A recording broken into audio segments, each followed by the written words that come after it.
Hello, listeners. If you are curious about technical communications, then this podcast is for you. On each episode, I will interview a guest who will share their unique journey. This is Inside Tech Comm with Zahra Matabana. Let's get started. I'm honored to welcome today's guest, Laurel Beason. Hi, Laurel. How are you? Hi, Zora. I'm good. Glad to be here today. Yes, I'm Laurel Beason, and I've started my career as a newspaper reporter way back in the late 80s and got into technical writing in the mid-90s here in Dallas when it was really a boom town for technical writers. I had been in grad school learning how to teach English and had thought I would teach writing at the college level. But when I came to Dallas, my fiance was a tech writer and knew a lot of tech writers, and there were so many opportunities for tech writers. My first job was as a technical trainer, but then I quickly realized I'd rather do the writing than the training. So I've been doing technical writing ever since. You're a veteran. Yes. You would have invaluable advice for anybody that is looking into this field, I suppose. So you started your career as a newspaper reporter. What I would like to know is, as you transitioned from being in the field of journalism over to technical writing, what was that like? Were they transferable skills that you could kind of capitalize on? Just share a little bit about that with us. Yeah, I've often thought that the background in journalism was really a great preparation for technical writing. I've often looked back and just been really thankful that I had that training and those experiences early in my career as a writer. Two main things. One thing that comes to mind as a benefit of that training is the ability to ask questions and to not be afraid to ask questions and to ask that so-called dumb question and to ask questions with the audience in mind, to ask questions knowing I have to leave this interview or this city council meeting or school board meeting or whatever it is, with all the information I have to then turn around and write something for an audience. So that was really great training, and I often think that prepared me for all kinds of intimidating conversations with engineers, people who know more than I do, but I have to ask questions to draw that out. I couldn't agree more with that. Interestingly, I also kind of come from a journalism background. And I did not work as a journalist, but I worked for a media company. And what you shared with me, the ability to ask questions and knowing your audience, it's half your job as a technical writer. And if one doesn't have that skill or is intimidated to ask questions as a technical writer, wouldn't you agree that that's something that you would want to cultivate and focus on because your job depends on it? Yes. Yeah, I think that's a great thing that we're talking about because people think about technical writing sometimes as writing. And of course, it is a job that involves writing. But yes, the information development skills are a huge part of it. In fact, I've often heard writers say that they'd rather be writing than doing all of the many, many other things that we have to do as writers. But the research, which is what we're talking about, the interviewing and so on, information gathering, is the fun part too. I sometimes also feel like I'm getting to know the psychology of the person. And when I approach them with those questions, I'm trying to keep that psychology in mind. What do you think about that? Yeah, I think when you're talking about psychology, are you talking about the psychology of the person you're interviewing? Yes. Like when you're talking to engineers, some engineers are very forthcoming with information. So you may not go as prepared because you know you're going to get that. While another engineer may not be forthcoming. So you kind of get to know the person as well as you're grooming your skill to ask the questions. Right. Yeah. And that was part of the journalism training too. How do you establish rapport with the person you're interviewing? How do you walk in cold? You have an appointment, but you're walking in cold in terms of bombarding this person with a bunch of questions. You don't want it to feel that way to them, that they're being bombarded. You want them to feel that you're friendly and a nice person to talk to, and that by talking to you, they're achieving a goal too. They Yes. have a goal of sharing this information with the public or the readers of the help site or the technical manual. And so you're helping them achieve a goal. So yeah, I agree that psychology is a good word for it. Yes. Yeah. The other thing I want to mention about journalism is that it also gave me the experience of having to write on demand, having to write in any situation, to write quickly, to write off the top of my head.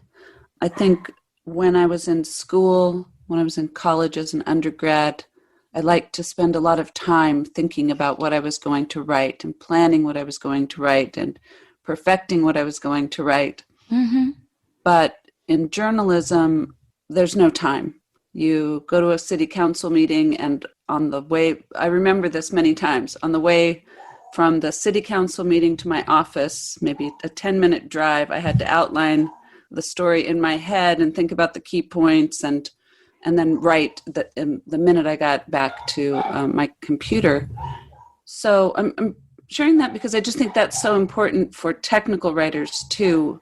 We can't strive for perfection. We have to strive for getting things done on time.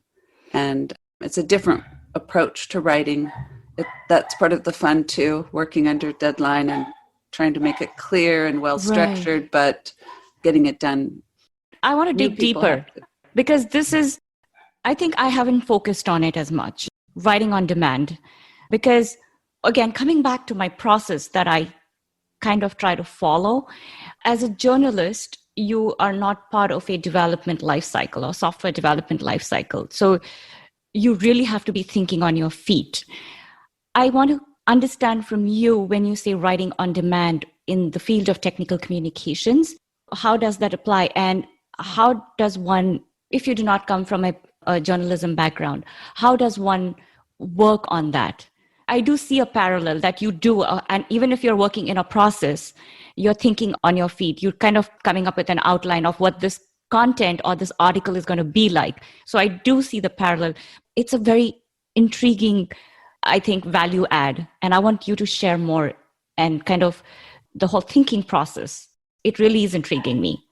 Okay. Yeah, this is great because this is we're going to be creating the meaning as we talk here because it's not something I've thought about in terms of how would somebody develop that skill, but I know it's a skill writers need. Writers need to be able to think ahead to the writing as they're asking the questions, and they need to, think forward to the next conversation as they're writing too. Writing something and you're thinking ahead to the follow-up questions you need to go ask someone else to fill in the gaps. So it's all about thinking about your audience all the time. All of these different facets of our job are tied together. There's not a discrete time when you're gathering information and then that ends and you start writing, right? It's all part of a flow. But yeah, writing on demand is what you asked about. I think it's a mindset that we develop when we write every day. It's a mindset of plowing through the writing. I'm going to write what I think the message is. And as I'm writing it, I'm aware that this is not the final draft. It will get better as it goes along, but I have to write something.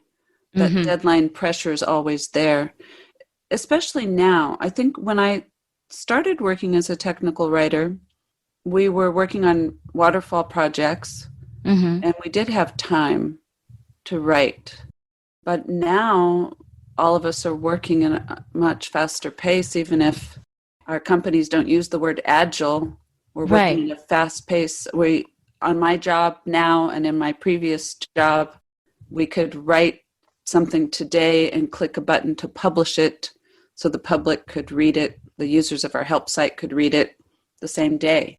So that's what I mean by writing on demand. Just giving up those ideas of perfection, writing what you know, writing it as well as you can, knowing it's not the final draft. You'll tweak it as long as you can, but then you will let it go because it's clear enough. I'm taking my notes as you speak because what you touched upon, I think what you said made complete sense to me. as you were kind of giving me an insight into what on-demand writing to you looks like, I'm thinking, yeah, right, I do that. And probably most technical writers do. The fact that you're writing iteratively and you want to give up your ideas of perfection. That's what you said. And that makes complete sense that your article can never be perfect. And you have to be accepting of that. But at the same time, your audience, if you have your audience analysis done to some extent, then you know what kind of article you're going to be writing. And you keep that front and center. And then based on that, you write your article and you ask your questions. You have defined a scope, is what I'm trying to say. And within that scope, you can do your on-demand because you have a certain set of parameters to guide you. Because if you go in without any of that, then you're going to be all over the place. So you do want to think. So as you said, you're thinking about what my writing is going to look like, what my structure is going to be. That allows you to write on demand. But you have in your head started planning for it ahead of time, and your questions guide you. What do you think about how I paraphrase that? Yeah, I think that's good. And that will help people to think about how they can either acquire those skills or hone those skills. The planning is so important, understanding, not planning in the sense of having a detailed outline and pages and pages of doc plan, but planning in the sense of, as you said, understanding the audience, understanding the purpose of this document I'm writing, understanding the need of the audience, understanding the need of the project team I'm working on, so that I'm working very efficiently. I'm guided by that understanding of the purpose. I'm asking questions with that in mind, and then creating what I think people need. And it's partly the training. As a journalist, probably most people have heard about the inverted pyramid style and the 5 W's and the H and these things we've all heard about journalism. There are certain principles and structures that people learn when they go through journalism training. But we go through that too as technical writers. Whether we have formal training or we learn on the job, we know there are topic types, for example. There are ways that we do things. There's a style guide that tells us this is the way that we do things. So I'm not saying it's formulaic because you're thinking on your feet all the time. But those structures, those best practices, I think, are so important to learn and to adhere to, because that's what enables us to do this hard thinking, this complex thinking, and to think on our feet and write things Makes quickly. Sense. That, of course, I would completely agree with you on that. You touched upon the inverted pyramid. I mean, as a writer, I know what you're alluding to, but for our audience, in your words, however you think of it, can you talk a little bit about that?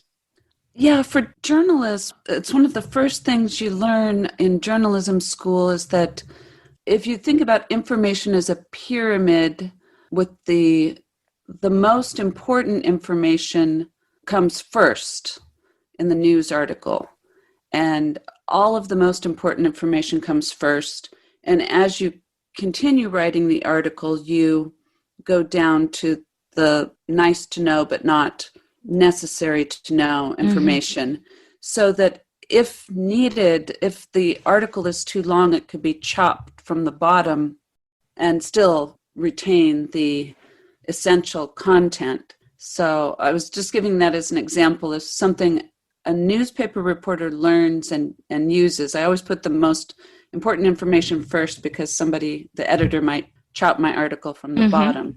In technical writing, it's things like, when I was teaching technical writing for a while, it was things like teaching them to structure procedures with numbered steps and have one task per step and begin the step with a verb and use subject, verb, order, sentence structure. Those rules make it sound formulaic, but journalism is not formulaic. It's very challenging writing and work. And technical writing is not formulaic either. Very complex. But I think those structures, those habits, those best practices just like the planning, like we were talking about, Yes. Yes. that forms the foundation that helps you to be versatile and quick. I like all the adjectives that you're using because that describes the nature of this field. As much as it may sound, again, I've had conversations with people who ask me, you do technical writing? And I'm like, yes, I do technical writing. And this is the why. It's versatile, it's challenging, it is testing your skills, and you're learning new things on the go. Every time technology changes, you have to pivot. But coming back to your point, if you have the best practices, if you follow them, not trying to be formulaic, but there are industry best practices. If you follow them, your job becomes easier because you don't want to keep learning how to write. You should know how to write, but you're going to take those skills and then apply that to whatever you're writing about. Right. Yeah. And then that enables you to focus on the content. Yes. You want to focus on the content. Absolutely. You want to focus on the content. We can segue into your teaching career. I have mostly known writers who have been writers for the longest time. Fortunately for you, I guess you have, I would say fortunately for me, I have gotten to know you as an academic and as a practitioner. So you have seen both sides of the field. And I'm curious about, what do you have to say? I taught for 2 years at the University of North Texas, and I had taught writing before when I was in grad school many years ago. I think technical writing programs are very valuable. I think it's great that some universities like University of North Texas have departments that focus specifically on technical writing, and that it's not just something that's sort of, a business writing class that's taught by a business person or a business writing class that's taught by an English literature professor. I think it's great that some universities and community colleges are offering courses specifically in technical writing with an awareness of some of the challenges that we were just talking about. Right. And often these courses are being taught by people who have technical writing experience. That's great, actually. I'm really happy to hear that. Yeah. At UNT, even the professors, you might think, oh, they're academics. They have PhDs, which they do. They do research and teaching. All of the people I worked with at UNT had some experience in their lives when they were working, doing some kind of technical writing or I see. That. Yeah, they had some practical experience. Okay. In addition to their focus on teaching and research. I think one thing I became aware of when I was there was how broad our field is. I know this as a practitioner, but I was aware of it really when I saw them trying to teach a technical communication program and teach students who wanted all kinds of different careers. It's such a broad field. There are some people who want to go into the marketing side of things or the proposal side of things or the procedure writing. Right. There are, as we know as practitioners, there's a whole spectrum of technical. What I mean by that is there's people who are very technical.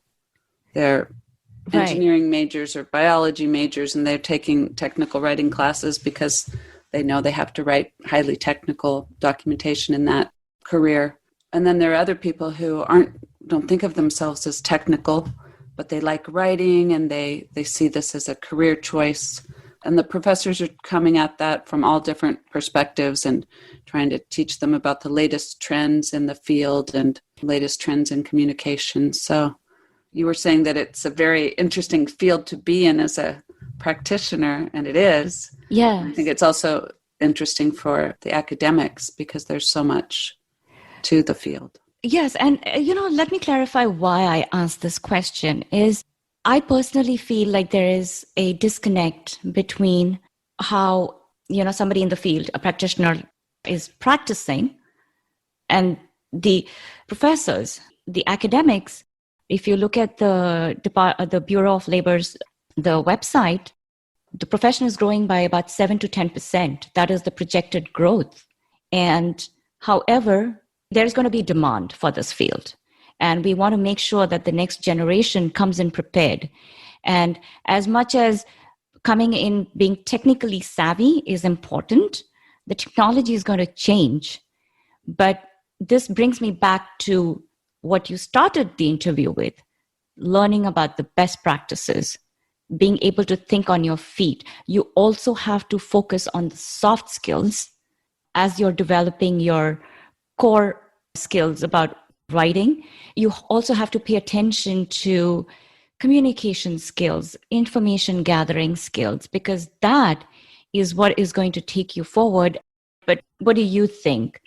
Is my view, I wouldn't say it's accurate. This is not about accuracy, but I want to be corrected if my approach is wrong. I think this is a really good thing to bring out because our field is so varied that there is a lot to learn. It's a very challenging career. You can't just come into it thinking, oh, I like writing and I like technology, I'll probably succeed. And as I mentioned, at the university where I taught, the faculty were really dedicated to covering a wide range of topics in the courses.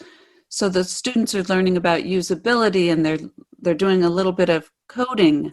The students are learning about research skills, interviewing skills, audience analysis, project management, the information gathering as we talked about. And I'm leaving out other things they're learning of course, about. But you've covered an umbrella of a list of things that I wouldn't have even thought about. So that is actually very impressive. So thank you for sharing that.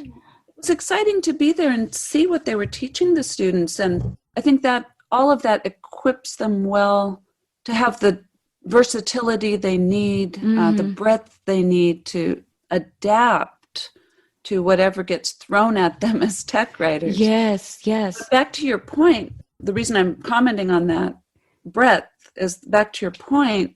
Yes, what I've heard from other people too is that students graduate from a 4-year program in technical writing. I'm saying they can't write, and I'm putting that in quotes. Right. They lack the skills that the hiring manager is expecting. At the university where I taught, there was an editing class, which I thought was great because they were really teaching the students how to edit, and in teaching us how to edit someone else, we're learning how to improve our own writing, how to edit ourselves. And so they were getting into grammar and style. I think that is fantastic because it teaches them, you may have peer reviews. How do you deal with it in that scenario without getting personal about it? And I think this applies more to probably graduates of technical communications, but also somebody who is changing their field into technical writing. They may have done some writing and they may have received a good feedback that, you know what, maybe you should pursue a career in technical communications. But I think I'm focusing on this aspect of the conversation about editing, peer reviews. Many companies may not be doing it, but if you can edit your own work, that is a big win for you. Because what I have struggled with is the younger generation that comes into this field they're very smart, no doubt about that. They're technically savvy. But when you're unable to write, as your mentor, I will be invested in your success. But sometimes when they get review, when they get feedback from the engineers and, the other technical members, their SMEs, they feel a little threatened about their job. The young writers, they feel threatened, or they take that feedback without questioning it. My goal with this conversation is to make them feel empowered. They should have the ability to say, no, this is how I'm going to do it. We want to be open to feedback, but sometimes that feedback is long run-on sentences and it may not make sense. So in those scenarios, for the young writers, the young listeners who might be listening to this podcast, I'm trying to address what skill sets do they need to focus on. Confidence building is one of them. And I have seen several young writers who feel threatened, who then kind of draw into a shell. And you need to go and ask your questions. You have to have that, as you said, the dumb questions. They are not dumb, but to an SME, they may be dumb, and that's okay. But I'm really focusing on the confidence building aspect because I've seen a few in my career that have struggled with that. Yeah, and I think we should expect young people out of college to be lacking in confidence, or lacking in polish, because it comes through experience to That's some right. extent. But I don't want to let them off the hook altogether, because part of the confidence comes from learning the rules, paying attention in class and listening to the professors and absorbing those best practices and holding yourself accountable to the highest standard that that professor is communicating to you, with an awareness that someday you want to get a job doing this and you want to be highly skilled. And I think I would encourage those people also to think that they might be hired into a situation where the manager isn't a writer, isn't an expert. They might be, in the scenarios you mentioned, working with engineers who want to correct their writing, but don't really know the best practices of writing. And so the new graduate, the new in career writer, can become sort of a consultant in that sense, where they're telling them, no, the way it should be done is this, and here's why, to be able to explain why these best practices are in place is part of the learning they need to do in college as well. So I don't want to let those students off the hook. If they want to be technical writers, they need to be aware that it's not just a way to make money. If you have some writing skills, I think students might be attracted to that. They think, I love to write, but how can I make money doing this? Right. Technical writers make a lot of money. I'll try that. It's a very, very challenging career for all of the reasons we've mentioned. And I have heard hiring managers say that students can't pass the editing test, which the hiring manager thinks is a pretty easy editing test. So I think that's an important message for us to share, that Yes. standards are very high in the real world, and people will hold you accountable. I'll tell a little story about that. Absolutely. Please go for it. On my first tech writing job, I had been a writer, I'd been a journalist for many, many years. I taught writing at the college level before I got my first tech writing job. But on one of the first manuals, this was my second tech writing job, but the first job where I was writing procedural manuals.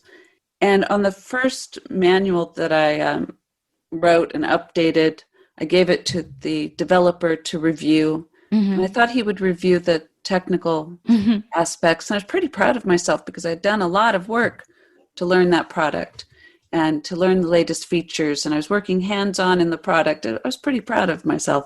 He handed it back with so many red marks on it. And he said to me, didn't you run spell check before you gave this to me? And I had to admit, no, I was so focused on the content that I didn't even run spell check. What a dumb mistake. But what I realized from that, and why I'm sharing this story, is that that's what other people notice. That's the first thing they notice, and it brings your credibility way down. They're so disappointed in you because they might think that writing is kind of easy. It's the easiest thing they do compared to the coding they do and the strategic thinking they do with technology every day. And you can't even get your spelling right. You can't even put your commas in the right place. As we said, sometimes they're wrong. They don't really know the rules as well as they think they do. But that's pretty embarrassing for a writer to be caught up like that. So we need to constantly hold ourselves to those high standards. I'm contradicting myself now because earlier I said we shouldn't be perfectionist. We get it to a point where it's good enough, we meet the deadline and move on. But this is part of it, though. You do have to hold yourself accountable to that. Grammar and spelling and punctuation. Right. In my opinion, that is not a contradiction. It is that there's a baseline expectation, and then how you evolve from there, where you got to stop being a perfectionist. At that point, you're like, okay, I have got my baseline. I'm going to learn the best practices. I'm going to continue to learn them.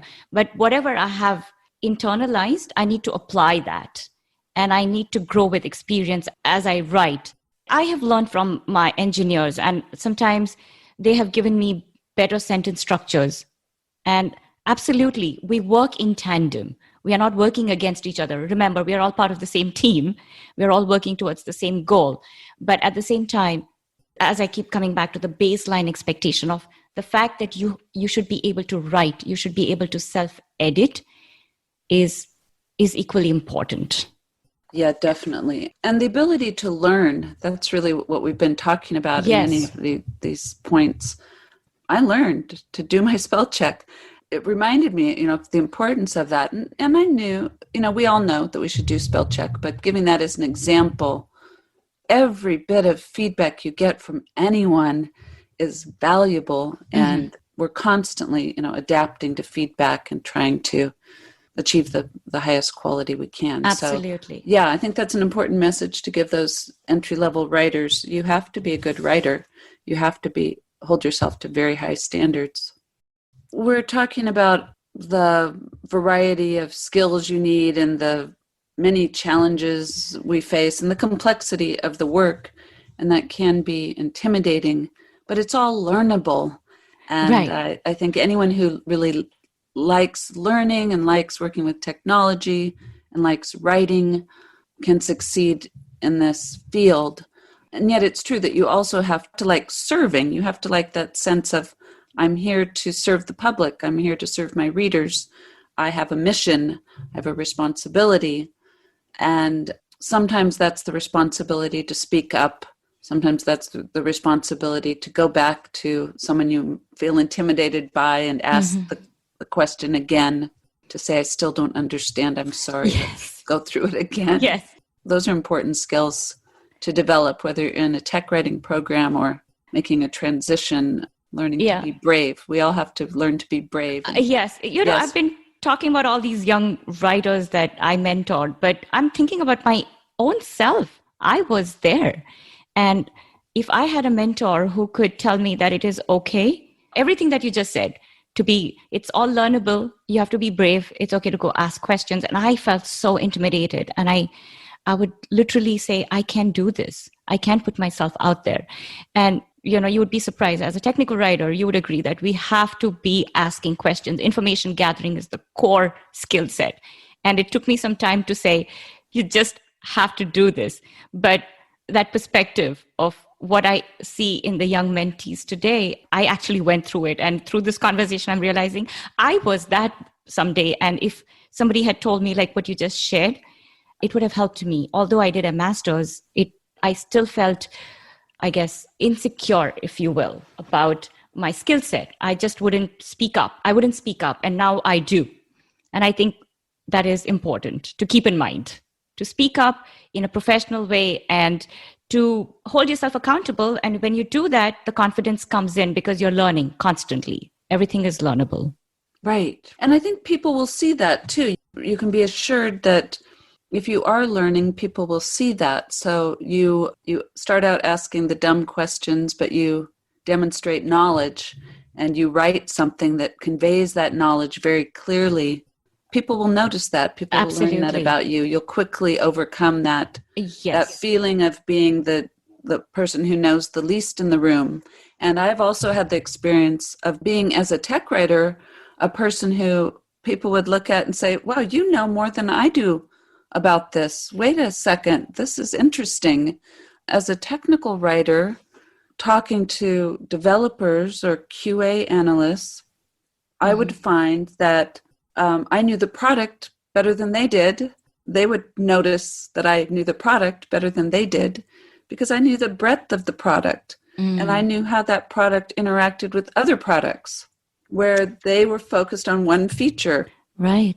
Sometimes, you might feel that it's intimidating, but as you keep working, keep learning, keep writing, what's so cool is by writing, we learn even more. Exactly. It reinforces. Yeah. So you become someone who's able to contribute to a better product, contribute to a better UI, contribute really positively to the project team. Yeah. I think, there's a lot after going through this entire, the examination that we just did of what skill sets we need to have and work on, you came back to the point, the important point that you're trying to make is you can be a valuable contributor because you have learned the breadth of the product. You can become an SME, so to speak. Right. Yeah. And that should be part of our goal. We should become a subject matter expert on whatever it is we're writing about. Absolutely. We should be driven by that. That's another really important message to send to students. It's hard being a student. They're taking so many different classes and they have a lot of pressures on them. But sometimes as students, they're doing what it takes to get by in a class. Mm-hmm. They're doing what it takes to manage the many challenges they have, working full-time, going to school full-time, maybe raising kids or dealing with relationships at the same time that they're trying to build their careers. And it's hard, but sometimes students can get into that habit of sort of doing what it takes to get by.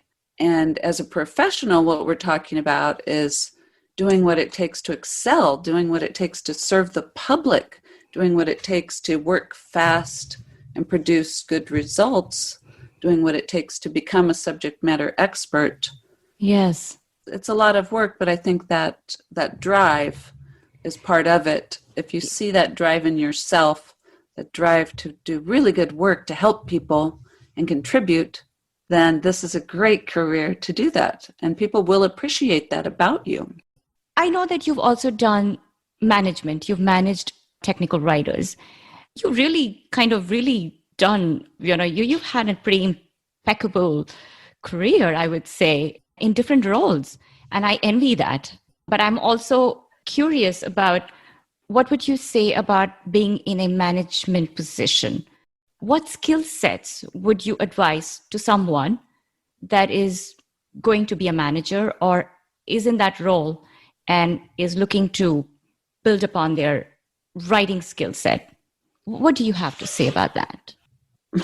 That's a hard question. I think management is a great field to get into. It's not right for everyone. I think for me, what happened was that I never thought I would be a manager, wanted to be a manager. But what happened was I was involved in a situation where the manager of the group, the writing team, wanted us to improve our performance as a team, wanted us to change and meet some new challenges. So I got involved in process improvements. Work on this. Can we do better about this? Can we create better doc plans, or can we figure out how to align our work as writers better with the work of the cross-functional team? Little problems like that.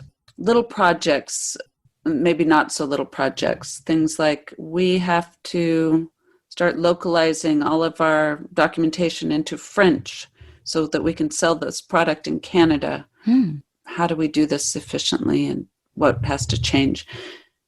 Little process improvements, content improvements, little projects to change the way we do something. Those are great ways to develop leadership skills, to contribute in a different way besides writing your day-to-day work.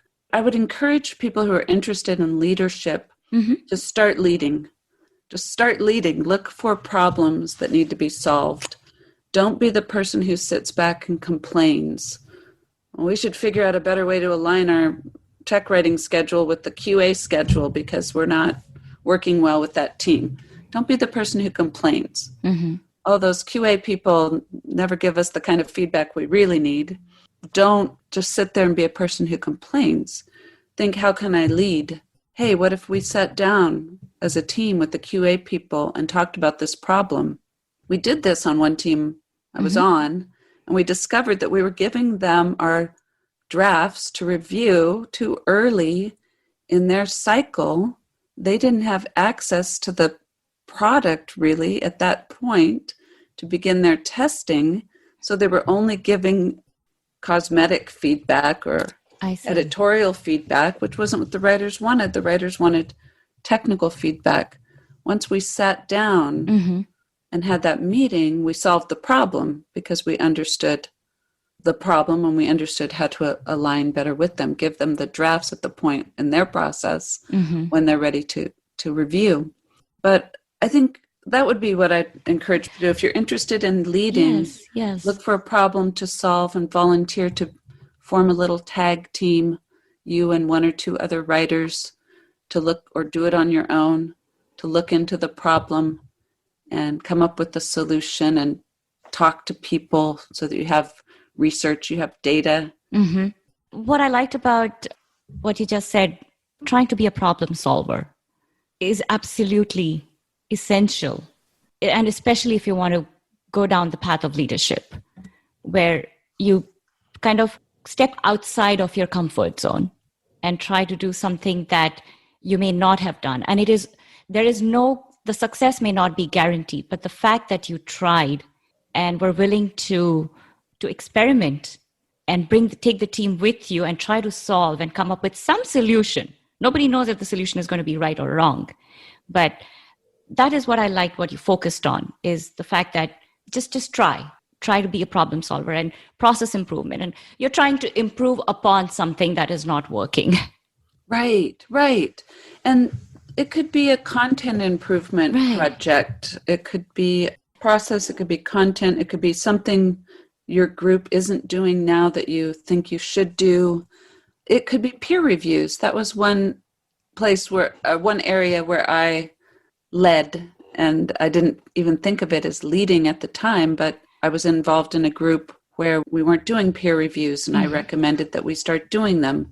And we found that it was really helpful because it was a form of cross-training too. If I'm reviewing your documents, I'm learning about that subject matter. Right. You're reading my documents, you're learning about the subject matter I've been writing about. So just looking for those little problems to solve. And you might think, as I did, that I'm not a leader. I don't want to be a manager. But you discover that you are a leader. You're a problem solver. You're a person who takes action and gets things done. Perfect. Other people appreciate that, and it's a way that you can contribute. And then other people notice that about you, and that's what happened to me. People notice that about you and say, you should lead this team. We need you. I'm speaking to people who are interested in leadership. This is a way to get started. I'm also speaking to people who are thinking, I would never want to go into management. Well, that's okay. You don't have to go into management, but leading these kinds of projects is another way that you can contribute. Good, great. This has been such a great conversation. I know we've touched upon the different phases of your career, and I think we could continue to dig more into it because you have had such a fantastic background to bring to this table. But in the interest of time, the one question that I would ask you is, anything else that you would like to add to all that we have talked about, and any resources that you would recommend to your audience, to our listeners? Yeah, in terms of resources, one resource that I discovered, a few years ago is contentwrangler.com. And I think it's such a great site because they have free webinars. You can join live or you can just go through the recordings. They have dozens or hundreds of recordings on there now about trending topics, about new problems that people are solving. And I think I've learned a lot going there. Sometimes I've gone there I've heard about something they're doing and I sign up and tune in for that. Or sometimes I go there hoping to find an answer to some problem that I'm struggling with. And if I scroll down through their long list of topics, I'll find webinars that have good answers. I like the site because it's practitioners sharing their knowledge about the field and sharing their experiences and ideas. That's great. And I think it's accessible to everybody, right? You can just go there, and I would second it. I have used it myself, so I know what you're talking about. So listeners, if you haven't checked it out, you should definitely check it out. And any more thing to add, Laurel, to our conversation? I think I just, wrap it up by saying we've been talking a lot about learning, and that's what I find fun about technical writing. It's constant learning. That's also what I find hard about it. Every day you're confronted with what you don't know. And every day you have to get over that reluctance to go and be the person who knows the least in the room and ask the dumb question. But every day, really, you get the rewards. I do get the rewards of having learned something and having created something. So it's a great field. I would love to end on that note, is that you've learned something and you've created something. Thank you so much, Laurel. This was such a fantastic conversation. I would love to bring you back on my show. But for now, this is it for today. I want to thank you for sharing your experience and knowledge with us, and hope to see you soon on another episode. Thanks for listening. If you enjoyed this episode, please share on your social media to help me reach a wider audience. Subscribe to the podcast on your favorite app, including Apple, Google, or Spotify. Follow us on Twitter at InsideTechComm, or visit us at www.insidetechcomm.show for the latest updates. Catch you on another episode.